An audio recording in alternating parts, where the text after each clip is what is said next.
காளிதாசரின் மேக சந்தேசம். காலம், தேசம் ஆகியவைகளின் வரையறைகளுக்கு அப்பாற்பட்டது இலக்கியம். மேக சந்தேசம் என்பது மகாகவி காளிதாசரால் இயற்றப்பட்ட மேகத்தை தூதனுப்பும் முறையில் அமைந்துள்ள ஒரு தூது காவியமாகும். இந்நூல் கிறிஸ்துவுக்கு பிறகு 4ஆம் அல்லது 5ஆம் நூற்றாண்டில் இயற்றப்பட்டிருக்கலாம் என்று நம்பப்படுகிறது. வடமொழி இலக்கிய நூல்களிலேயே மிக தீவிரமான காதலை அடிப்படையாக கொண்டு இயற்றப்பட்டுள்ள நூல் மேக சந்தேசம் என்கிற தூது காவியமாகும். மனித இனத்தின் உடலியல் சார்ந்த காதல், விரகம் ஆகிய எண்ணங்களை இதுபோல மிகவும் வித்தியாசமான முறையில் சித்தரித்துள்ள ஒரு சுதந்திர காவியம் இதற்கு முன் எழுதப்பட்டிருந்திருக்கும் என்று நினைப்பதற்கில்லை. மந்தா கிராந்தா என்னும் வடமொழி விருத்தத்தில் அமைந்துள்ள இந்நூலுக்கு இவ்விருத்தம் மிகவும் பொருத்தமாக அமைந்துள்ளது.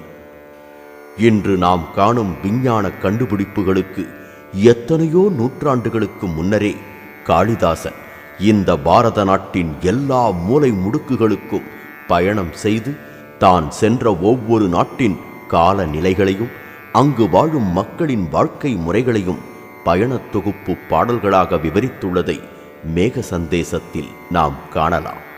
அவ்வாறு காளிதாசன் தனது இலக்கியத்தின் தூதனாக மேகம் செல்லும் பாதையில் விவரித்துள்ள எல்லா பிரதேசங்களையும் இன்றும் அதுபோலவே அடையாளப்படுத்த முடியும் என்பதிலிருந்தே அம்மகானின் மகத்துவத்தை நம்மால் ஓரளவு ஊகிக்க முடியும். மேகதூதத்தின் இலக்கிய நயத்தை சுருக்கமாக விளக்குவது என்பது இந்த காளிதாச காவியத்தோடு நாம் காட்டும் அநீதியாக கூட இருக்கலாம்.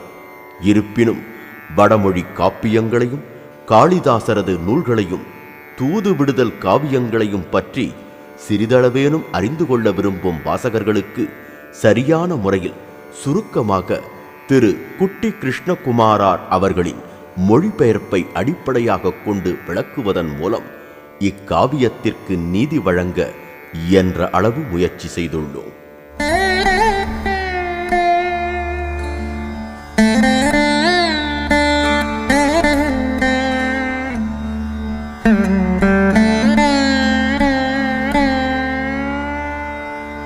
कश्चित् कान्ता विरह गुरुणा स्वाधिकारात् प्रमत्तः शावेनास्तं गमितमहिमा वर्षभोग्येन भर्तुः यक्षश्चक्रे जनकतनया स्नानपुण्योदकेषु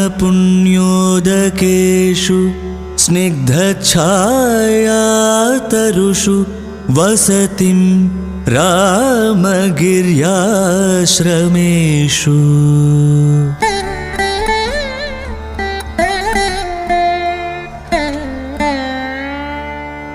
तस्मिन्नद्रौ कतिचिदबला विप्रयुक्तः सकामी नीत्वा मासान् कनकवलय भ्रंशरिक्त प्रकोष्ठ आषाढस्य प्रथमदिवसे मेघमाश्लिष्टसानुं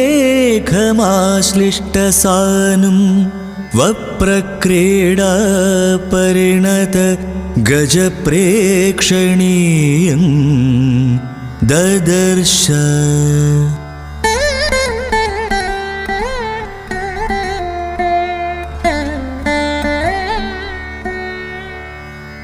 तस्य स्थित्वा कथमपि पुरकेतकाधानहेतोः अन्तर्बाष्प चिरमनुचरो राजराजस्य दध्यौ मेघालोके भवति सुखिनोऽपि अन्यथा वृत्तिचेतः कण्ठाश्लेषप्रणयिनि जने किं पुनर्दूरसंस्थे।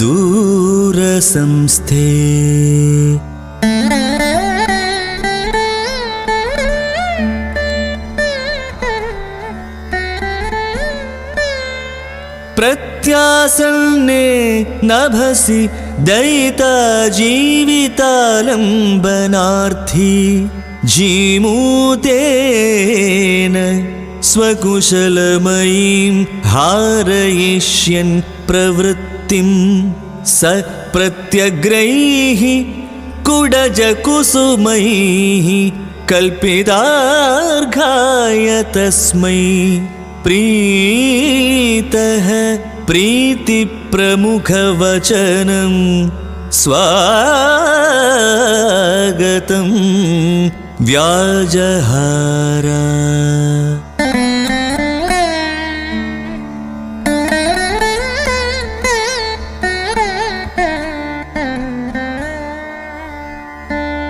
धूमज्योतिः सलिलमरुतां सन्निपात क्व मेघः सन्देशार्थाः क्व पटुकर्णैः प्राणिभिः प्रापणीयाः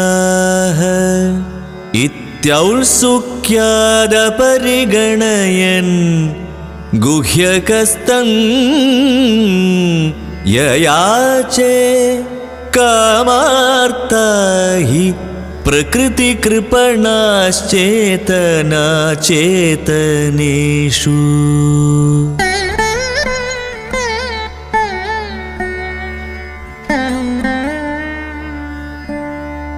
जातं वंशे भुवनविदिते पुष्करावर्तकानां जानामि त्वां प्रकृतिपुरुषं कामरूपं मघोनः तेनार्थित्वं त्वयि विधिवशात् दूरबन्धुर्गतोऽहं याञ्च मोघ वरमधिगुणे नाथ मे लब्धकामा।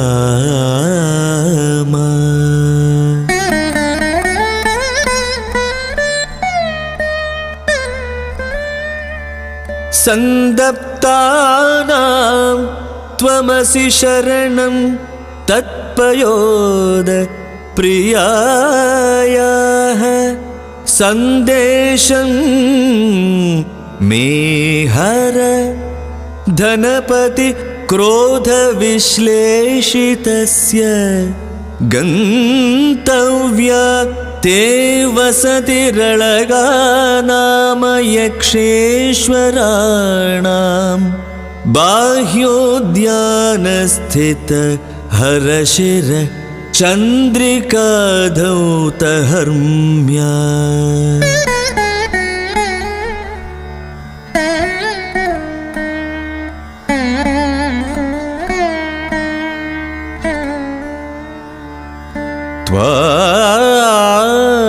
त्वामारूढं पवनपदवीम् उद्गृहीताळकान्ताः त्वामारूढं पवनपदवीम् उद्गृहीताळकान्ताः प्रेक्षिष्यन्ते पथिकवनिताः प्रत्ययादाश्वसन्त्यः कः सन्नद्धे विरहविधुरां त्वय्युपेक्षेत जायां न स्याद् अन्योऽप्यहमिव जनो य पराधीनवृत्तिः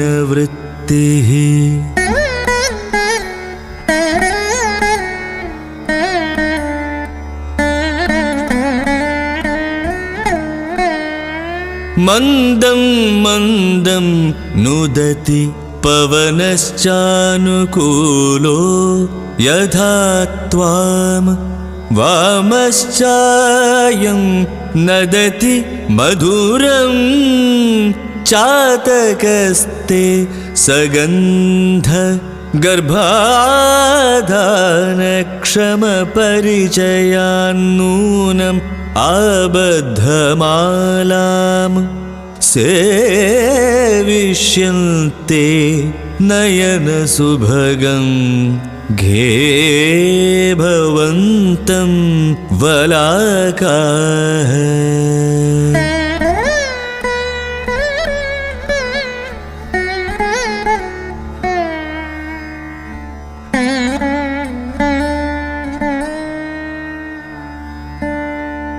तां चावश्यं दिवसगणना तत्पराम् एकपत्नीम् अव्यापन्नाम्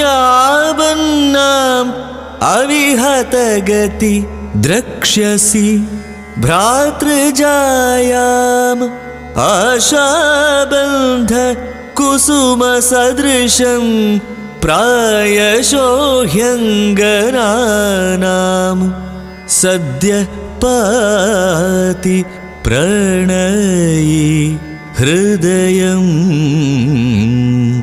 विप्रयोगे रुणद्धि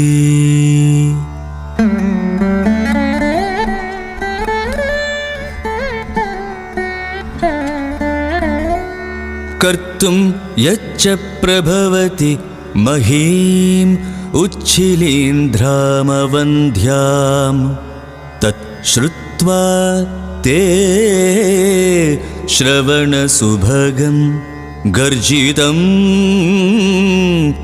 मानसोत्काः आकैलासाद्बिसकिसलयच्छेद पाधेयवन्तः संवत्स्यन्ते नभसि भवतो राजहंसाः सहायाः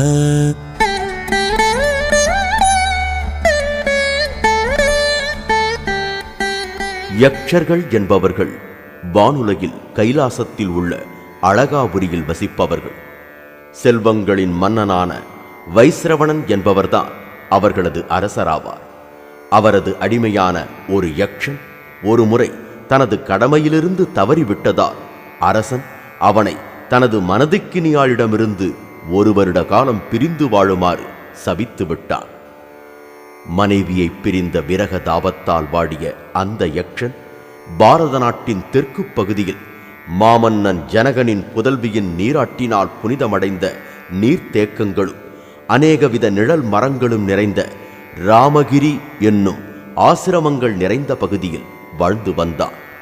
மனையாளை பிரிந்த துக்கத்தால் அவனுடைய கையில் இருந்த தங்க காப்பு கையிலிருந்து நழுவி கீழே விழுந்து விட்டதால் அவனுடைய கை வெறுமையாக காட்சியளித்தது. இந்நிலையில் ஆஷாட மாதத்தில் ஒரு நாள் அவன் ஆகாயத்தில் தனது தந்தங்களை குத்திக்கொண்டு நிற்கின்ற யானையின் வடிவமுள்ள ஒரு மேகத்தைக் கண்டான். அதன் முன்னால் சென்று நின்று கொண்டு நீர்மல்கும் கண்களுடன் அதை உற்று பார்த்தவாறு வெகுநேரம் அவன் தனது முன் நினைவுகளில் ஆழ்ந்தான். மகிழ்ச்சியுடன் வாழ்பவர்களே புது கார்மேகத்தை காணும்போது தமது காதலியரை நினைவு கூறுவார்கள். அவ்வாறிருக்க பிரிவால் வாடும் யக்ஷனின் நிலையைப் பற்றி சொல்லவும் வேண்டுமோ? மேகத்தின் வாயிலாக தனது நிலைமையை தன் மனைவிக்கு அறிவிக்கலாம் என்று கருதி தூதின் ஆரம்பமாக நல்வரவை அறிவித்தான். ஆனால் 5 புலன்கள் உள்ள உயிரினங்களால் எடுத்துச் செல்லக்கூடிய தூதினை புகை, வெப்பம், நீர், காற்று ஆகியவைகளாலான உயிரற்ற மேகத்தினால் எடுத்துச் செல்ல முடியுமா என்னும் ஐயம் இங்கு எழலாம். ஆனால் காதல் வயப்பட்டு மதி இழந்தவர்களுக்கு உயிருள்ளவைகளுடனும் உயிரற்றவைகளுடனும் ஒருபோல தமது கருத்துக்களை பரிமாறிக்கொள்ள இயலும் என்பதே இங்கு நூலாசிரியரின் விளக்கம். தாங்கள் புகழ்பெற்ற புஷ்கலா வர்த்தகர்களின் வம்சத்தில் பிறந்தவரும் தேவேந்திரனுடைய மனங்கவரும் அம்சமாகியவரும் தான் என்பதை நான் அறிவேன். ஆகையால் தான் வினைப்பயனால் உற்றாரை விட்டகன்று வாழும் நான் ஒரு விண்ணப்பத்துடன் தங்களை நாடி வந்துள்ளேன். நல்லாரிடம் இறந்து வாங்கும் பொருள் பாழானதாலும் அது ஏற்க தகுதியானது. ஆனால் தீயோரிடம் கேட்கும் பொருள் கிடைத்தாலும் அது ஏற்க தகுதியானதல்ல என்று ஒரு பழமொழி இருக்கிறதல்லவா? தாங்கள் என் போன்ற அகதிகளுக்கு துணையாக இருப்பவரல்லவா? எனவே வைஸ்ரவனுடைய கோபத்தால் என்னை பிரிந்து துயருற்றிருக்கும் எனது மனைவியிடம் தாங்கள்தான் தூது செல்ல வேண்டும் என நான் வேண்டிக் கொள்கிறேன். மகேஸ்வரனின் திருமுடியை அலங்கரிக்கும் நிலவின் பாலொளியில் மூழ்கி நிற்கும் மாட மாளிகைகளுடனும் கூட கோபுரங்களுடனும் கூடிய அழகாபுரி என்னும் பெயருள்ள யக்ஷ சீமான்களின் நாட்டிற்குத்தான் தாங்கள் செல்ல வேண்டும். வாயு வழியாக செல்லும் தங்களை தலைவனின் பிரிவால் துயருற்றிருக்கும் பெண்கள் தங்கள் தலைவன் விரைவில் வருவார் என்னும் நம்பிக்கையில் தமது முகத்தை மறைக்கும் குறுங்குழல் கற்றைகளை கையால் அலைந்து மாற்றிவிட்டு பார்ப்பார்கள். தாங்கள் இக்காரியத்தில் இறங்கிவிட்டால் பின் யாரேனும் விரக துக்கத்தால் தவிக்கும் தனது மனைவியை கைவிடுவார்களா? வாயுவும் தங்களுக்கு அனுகூலமாக மெல்ல மெல்ல வீசி தங்களை அனுகூலிப்பதைப் போலவே உங்களது உறவினரான சாதகப் பட்சியும் உங்கள் இடது பாகத்தில் இருந்து கொண்டு இனிமையாக கூவும். வானத்தில் கண்ணிற்கு இனிய வெள்ளில் என்னும் பறவை இனங்களின் பேடுகள் வரிசை வரிசையாக வந்து சூழ் கொள்ளுவதற்கு ஏற்ற இனிய சூழ்நிலைகளை உண்டாக்கும் என்பது உறுதி. பூமியின் மேல் காளான்களை முளைக்கச் செய்து பூமி தேவியை பலனளிக்க வல்லளாக்க வல்லதும் காதுகளுக்கு இன்பம் நல்குவதுமான தங்களது இந்த இடியோசை இருக்கிறதே, அதை கேட்கும் அன்ன பறவைகள் மெல்லிய இளம் தாமரை தண்டுகளின் துண்டுகளை கட்டுச்சோறு போல கவ்விக்கொண்டு வான வீதியில் தங்களுக்கு துணையாக கைலாசம் வரை வரும்.